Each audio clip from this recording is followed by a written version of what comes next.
The SFL Postgame Show is on the air.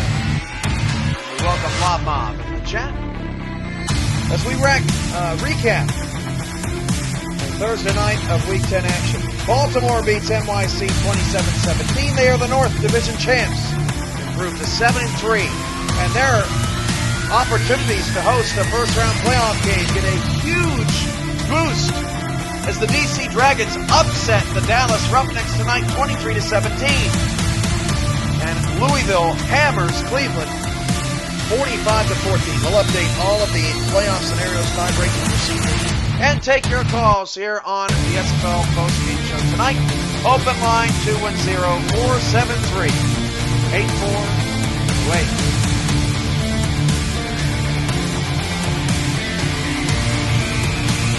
First, let's take a look at the updated teal as we wait for our first caller. No one is eliminated in the teal conference, incredibly enough, with 2 weeks left to go. 2 weeks and a day left to go. Houston and Sioux Falls, Minneapolis, and Los Angeles play Saturday. In Minneapolis, Los Angeles is the main game. Appreciate that, Lob Mob. But as you can see, a couple of huge games in Week 11. OKC takes on Houston. Los Angeles will face Orlando. And after tonight's games, we will have the final Week 11 slate as far as which games are getting commentary from me and or Andy.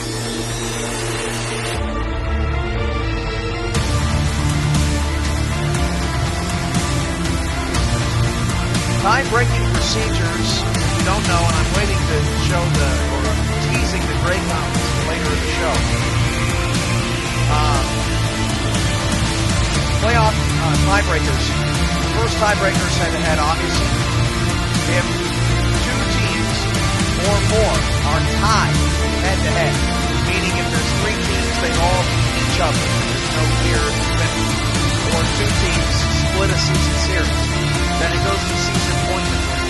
Now, if 3 teams or more are tied for a spot, and there is someone in the head-to-head that has a worse record than the other 2 teams, then they are knocked out, and then those 2 teams go back to the head-to-head race.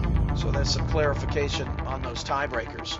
While we're waiting for our first caller, I'll pull up the Gray Conference playoff race, and this one is really, really interesting.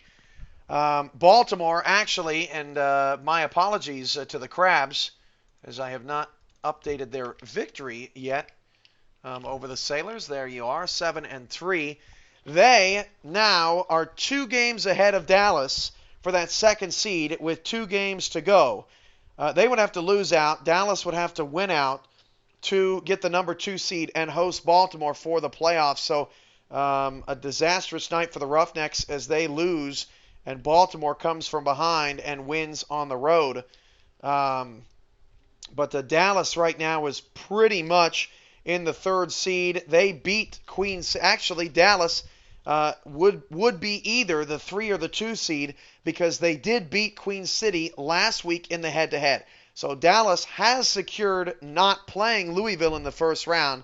Whether or not they'll be the number 2 or the number 3 seed begs the question. Same thing with Baltimore. The Crabs won't be number 1 and they won't be number 4. They'll either host or be at Dallas in the first round. So we've already got one playoff matchup set. The Dallas Roughnecks will take on the Baltimore Crabs. Who gets to host the game will be decided over the next couple of weeks. Dallas plays Carolina next week, and Baltimore will take on Cleveland. So obviously both of those teams have the easy road. Now here's the interesting thing. 3 teams are tied at 3-7. Actually, after doing our math, and I'll get to that in just a moment, 929, you're on the SFL Postgame Show. Oh, hello, Karen.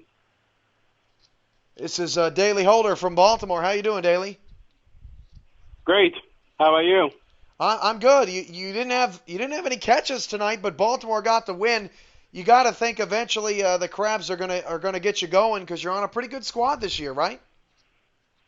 Right. We're on a pretty good squad.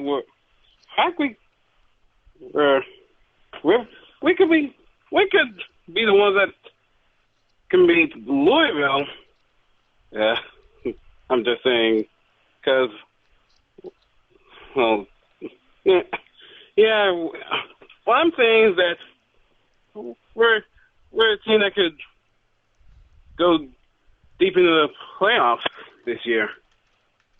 Yeah, I mean, I think so too. And Baltimore had that great great close game against the Wolfpack back in Week 1, and I'm sure you guys want some revenge. Yeah, Louisville is undefeated so far, so if we can play as good as Louisville can play, I think we even better. Actually, I think we might have a chance of beating them if we meet again in the playoffs. How nice is it to have a defense that is the best in the league and has back-to-back second-half shutouts? That's gotta help an offense out almost more than an offense being a superpower. Yeah, when you got great defense, it's almost like having a second offensive unit. Isn't that right? Yeah, I would agree with that. It's definitely driving Baltimore through the second half of the season. And finally, you guys get a victory that's not by 7 points or less. So that's a relief. Yeah, because we've been playing a lot of close games this year. Yeah, well, it's six good wins. to have a double-digit victory every now and then. Right. Well, 6 victories in a row for Baltimore, and you've got the North Division title. Daly, thanks for calling in. We appreciate the time. Okay. You have a good night, sir. You too. So Daly Holder, tight end for Baltimore there, and we appreciate him for calling in. Now back to Carolina and their interesting predicament that they're in. Carolina is not eliminated. They have to win out. And DC, NYC, and Queen City all must finish 4-8. So they have to win out. Queen City has to lose out. And then the Sailors and Dragons have to each get a victory. So if the Sailors win over DC, then DC has to win its final game, which is against Baltimore, and I guess they wouldn't have to win it. But if the Dragons win, then the Sailors would have to beat Baltimore. Well, sorry, I'm not saying that correctly, but this call will save me. 918, you're on the SFL postgame show. Well, this is Deion Hawkins.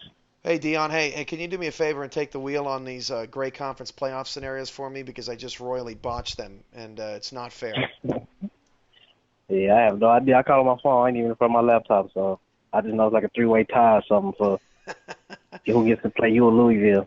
Yeah, three-way tie for 5th. Queen City is in the driver's seat, but Queen City still has to play Louisville and has NYC, who's already beaten Queen City this season in Week 12, although Queen City hosts the game. So it's interesting. But the Dragons, whether or not, and now I've misspelled Baltimore. So I'm tired, Dion. Are you tired after tonight's win over Dallas? Or are you feeling pretty good after DC finally was able to pull one out?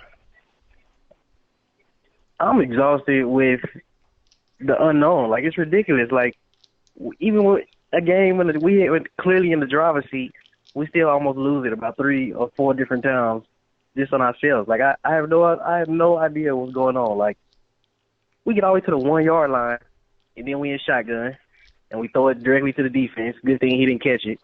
And the next play, we run a 4-receiver set on the 1-yard line. Don't get it. And on the 1-yard line, I don't understand that. If that happens, both the offense and defensive coordinator will be fired. I know it doesn't have anything to do with our coordinators because I know they put the playbooks in themselves. But just imagine any NFL team They wouldn't even let him get on the plane if he called those plays. They would Lane Kiffin him in real life and just leave him there. Well, That's just horrible. I don't get it. 100 yards on the night for you, and you had over 30 carries. I mean, they definitely were feeding you, but not necessarily where you wanted it. In fact, the 33 carries for you in this game was the most you've had all season. Right. Hey, well, whatever it takes for us to win. I mean, I'm like Ezekiel Elliott. You watch the Cowboys games. Feed me the ball. We'll get the job done. But I give kudos to the defense because after all those times we made them get on the field and win us the game, they kept stepping up and making good defensive plays. So especially Jon Snow, I think he had 2 interceptions, or some big knockdowns. So yeah, kudos to the defense for that game because they should be so upset with the offense. It's crazy. We had them on the field so long. Rocco Marconi was 14 of 33 passing tonight. That's absurd. That's crazy. When Rocco and Marconi with a negative quarterback, almost a negative quarterback rate, that's unheard of. Yeah, and your pass defensive efficiency coming in is actually an underrated part of the Dragon defense. You have the 4th best pass defensive efficiency in the league, and I know you don't play on defense, but that's got to be something that, especially with the job they did against Baltimore last week, that's got to be something that the team feels pretty good about right now. Yeah, we love our defense. We can score 100 points, but if you can't stop nobody, then it don't even matter. Forget all the touchdowns. Like I said, I don't care. I got like 7 or 8 touchdowns in the whole year. I don't care. Look, I just want to win the game. But if we can stop somebody. So, yeah, big kudos to the defense because they stepped up big this week. I still can't believe we won the game. Like, I was just waiting for something to happen. Like, what's going to happen this time? Well, the defense stepped up and made it happen. In the last 2 weeks, you played Baltimore to the bitter end, quite close, and then you went on the road and beat Dallas. You gave Louisville a decent game, although that was very early in the season. But right now, you're a game back of Queen City. You're on the outside looking in. It doesn't help that you lost to Queen City a couple of weeks ago. Queen City's they have to lose out for DC to have a chance, and you guys have to win out. However, you guys have to feel a little bit better about where you're at than where you were maybe a couple of weeks ago, because the Dragons ain't done yet. Yeah, I mean, it's not over. It's never over till it's done all the way. And I mean, like I said, I can't believe we still have a chance with this crazy season that's going on. How we've been playing the last few weeks, but I mean, hey, we're just gonna keep fighting to the finish. Hopefully, we want our destiny in our hand, but obviously it's not. We're gonna do what we need to do, keep our hopes alive. If the cards fall right, and we get in, and hey, we're gonna play, but we're gonna ball out to the end of the DC franchise. Hopefully, by some miracle, we can get in and win a championship. Who knows? That's what I'm going for. Dion, you're in Oklahoma. You want to come down for the championship game? Make an analyst. I might make that happen. I actually grew up in Dallas, so ain't you in the area? Yeah, Denton. You don't even have to mess with Dallas. Oh, yeah, Denton was cool. I used to stay not too far from there, from North Texas, right up by North Texas University. Yep, there you go. Okay, if we make it to the championship, I guarantee I'll come down. I'll drive down, and I'll analyze. Only if you make it, though. That's the caveat. Only if I make it. Yeah. I'm kind of a sore loser. I'm used to winning, so if I lose, I get kind of salty. That's why I try not to say too much, because I'll be upset. You guys, my little brother, you sit next to me, I'll be PO'd watching the game half the time. Well, everybody here at the whole league, I will drive down personally and commentate the championship if DC makes it. There you go. There you go. Well, Dion, thanks for the time. Another 100-yard night for you, and you finally pulled one out, and the Dragon fans are thankful for that. Yep. I appreciate it. Later, Cam. All right, thanks so much.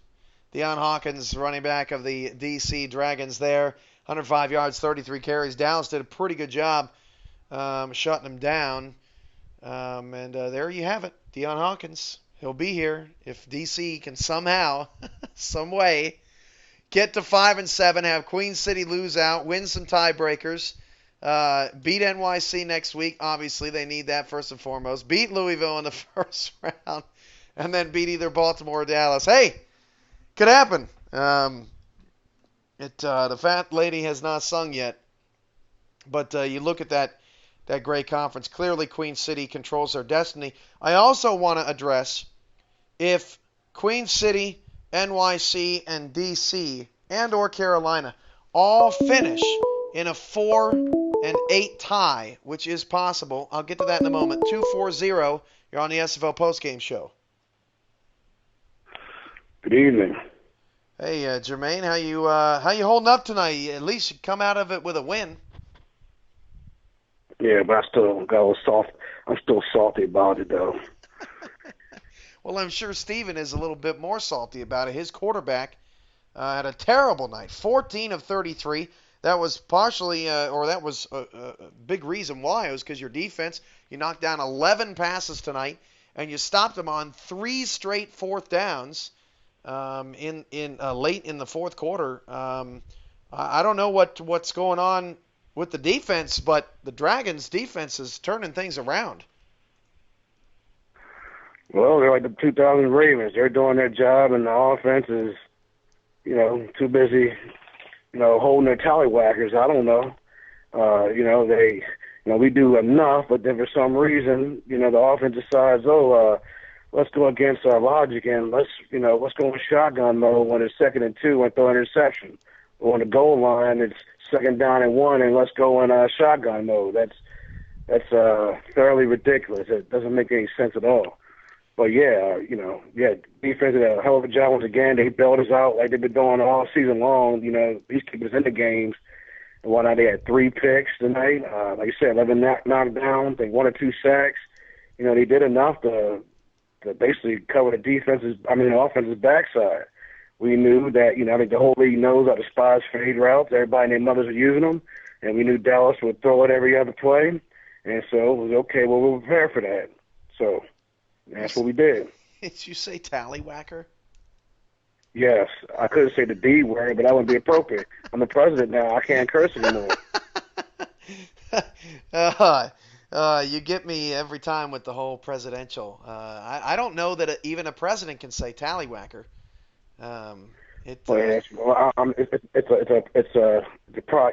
Progress and working in progress, man. Gotta gradually get my way to that point. You've been in this league for a year and a half. You've seen a ton of games. It just seems like DC's offense is stumping the coaching staff in terms of how to get them moving. Have you seen? Do you have any explanation for what the decision making is going on in DC? I have no explanation. We put the plays in, and for the most part, they run what we want them to run. But then, like I said earlier, when it's 2nd and 2, especially when it's 2nd down, you just got a first down. It's 1st and 10, you get an 8-9 yard run. Okay, now common sense will say, yes, go ahead and run the ball again, or sweep or something, a draw or something. No, let's go in shotgun mode. And then, like I said, that one time his only interception, it was 2nd and 2, and he throws an interception in the second half. So it's like, what are you doing? That's, once again, are you snorting something? I'm sorry, I'm not supposed to say that either. Are you on something? It doesn't make any sense. And that's what I was sitting there, my girlfriend looked at me like, what's wrong with you? I'm like, I can't stand the logic. It's like, you're running the ball with success. Continue to run the ball. If it ain't broke, don't fix it. But let's just run some run plays. Let's keep moving the chains. Oh, it's 3rd and 2 or 2nd and 2. Let's go ahead and run 4 receivers, and then we throw an interception. Or we're getting the goal line, like Dion said before. You're running the tight triple, a single back, to where I don't have any jumbo packages, so at least run the I or the strong I. But no, let's run 4 receivers. We're not the 99 Rams. We're the 3-7 BC and the Dirt Dragons. You play NYC next week. It is an elimination game for the 2 teams. The loser will be eliminated from the playoffs. They don't have any tiebreakers at that point, even if you do finish 4-8, which I know just sounds ridiculous anyway, that we'd even consider that a possibility of making the playoffs if you were 4-8. But it is an elimination game, and I think DC and NYC are probably the 2 most frustrated coaching staffs when it comes to getting things to be run the way that they want to be run. So what have you seen out of the Sailors this season? They do seem like they are a much improved team.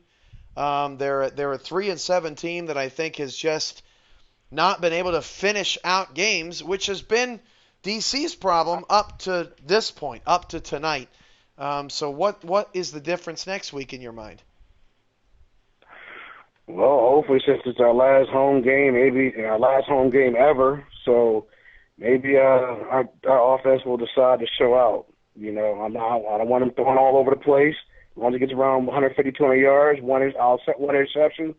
But we got to see, because I know their owner, he's constantly sending me messages. He's frustrated too. He sent me one a few minutes before the game was over, and it's like I feel for him. So because we're both in the same situation, but I just hope that we're gonna put in some more plays, and I'm gonna take some out, and hopefully that we'll come up victorious. In this game, because, like I said, we're not guaranteed playoff spot, even if we win the last two. But, we're going to put in that work to make sure that we at least, give it an effort, and we come out 5-7, and hopefully everything works out for us. Well, all right, Jermaine, we'll be eagerly awaiting that war next week, and we'll see who keeps their season alive. Appreciate the time. All right, thanks, sir. I was Jermaine Smith, owner of the DC Dragons and future president of the SFL, even though he's practicing his presidentiality here as we move on. Still in command there in DC, and the Dragons do get a huge upset victory. Back to the Teal Conference, it's just amazing that no teams are eliminated. With Santa Fe's loss last night, however, they are in a similar position as Dallas against Baltimore. Santa Fe, they have guaranteed themselves a first-round home playoff game. We just don't know if they're going to be the number 1 or the number 2 seed because they own the tiebreaker over Minneapolis. But the Gorillas are 2 games back with 2 games to go, unless Sioux Falls is upset tomorrow night by Cleveland. But it's worth noting that there's only one team in the SFL that has not won at least 3 games, and there's still 2 games to go. The talent in the SFL is just outstanding. But Santa Fe has put themselves in a hole. Dallas has put themselves in a hole with a couple of big upsets around the league from DC tonight and from Orlando last night. Again, the Saturday slate is headlined by Los Angeles at Minneapolis on SFLN. And Sioux Falls will take on Houston as the Hyenas, not eliminated if they lose, but certainly would help their playoff chances if they win. And, of course, LA is trying to get in the mix and try to force a 3-way tie with Minneapolis and Orlando heading into Week 11. If they do that, Los Angeles would have, let me look it up real quick so I don't botch this one. Orlando and LA have not played. Orlando and Minneapolis, that was a 38-31 victory for the Maulers. So Minneapolis would be 1-1. Orlando would be 0-1. They would slip out of the playoffs momentarily. Los Angeles would move up to that number 4 spot. And then Los Angeles and Orlando would play in that 4-5 game starting Week 11 if LA is able to top Minneapolis and send Orlando tumbling just out on the outside looking in of the playoffs. Obviously, then OKC and Houston becomes a monumental game because the Renegades would be a full game back of Orlando, which they do not hold the tiebreaker, Minneapolis, in which they do not hold the tiebreaker, and LA, which they do hold the tiebreaker, but those 2 teams, again, will play each other in Week 12. So, we are almost through with Week 10. It's been an exciting one. We've seen some expected results and some unexpected results. How will it end up Saturday, 6 Central, 7 Eastern? I am your play-by-play commentator, Kip Irvine. It's been a presentation of the Simulation Football League. Mighty RX. Sorry, buddy. Couldn't get you in time, but we'll see you on the SFL on the Inside the SFL Sunday. Exhausting. Have a great night, everybody.